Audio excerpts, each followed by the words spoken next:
Think of a seed buried in dark soil. It doesn't see light, doesn't feel the warmth of the sun, it's literally buried under earth. But something extraordinary happens in that darkness. It doesn't give up, it prepares itself. Every day underground is a day of strengthening roots. Are you living your underground season now? Then celebrate, because God is preparing your roots to sustain the giant tree you're going to become. Darkness isn't the end of your story. It's the laboratory where God forges champions.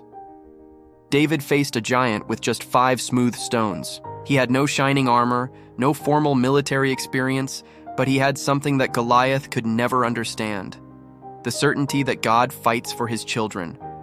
When you understand that your battles aren't just yours, but demonstration fields of divine power, everything changes. Your impossibilities become stages for miracles. Your obstacles transform into stepping stones. Every no you hear is just preparing the ground for a supernatural yes that will echo through generations.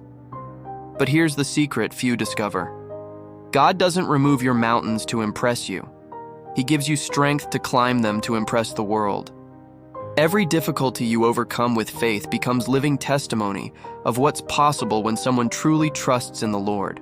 You're not just fighting for your dreams, you're writing a victory manual for everyone who will come after you. Your conquest will be the fuel for someone's faith who today is considering giving up. Joseph spent years in prison for a crime he didn't commit. He could have become bitter, could have questioned where was the God of his visions. But he chose to be faithful in darkness, manage well the little he had, and serve with excellence even when nobody was applauding. The result? From forgotten prisoner to the second most powerful man in Egypt, his faithfulness in prison was training to govern nations. Where you are today isn't an accident, it's academy. God is preparing you for something greater than you can imagine. The difference between those who succeed and those who give up isn't in the size of problems, but in perspective about them. When you stop seeing obstacles as enemies and start seeing them as instructors, everything transforms. Every rejection teaches you resilience. Every closed door redirects you to the right path. Every tear shed is irrigating the soil where your victory will sprout. You're not being punished, you're being prepared. Now it's your turn to rise up, look your circumstances in the eyes and declare, I will succeed, not because I deserve it, but because God is faithful. Carry this truth with you and share it with someone who needs to hear this, because what transforms your life can be the seed of transformation for another. Now get up from that chair, stop accepting the crumbs life has been offering, and declare war against mediocrity. The time has come for you to stop being a spectator of your own life and become the protagonist of the victory God has already written for you. Don't wait for fear to pass. Act with it trembling in your legs, because courage isn't the absence of fear, it's faith in action despite the fear.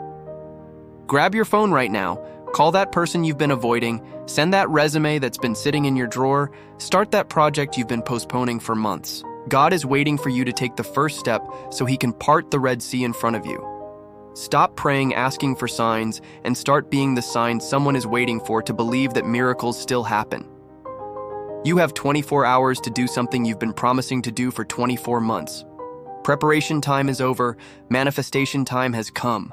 Get out of that comfort zone that became a conformity zone and prove to the world, to hell, and especially to yourself that when God says you will succeed, there's no force on earth or under it capable of stopping you.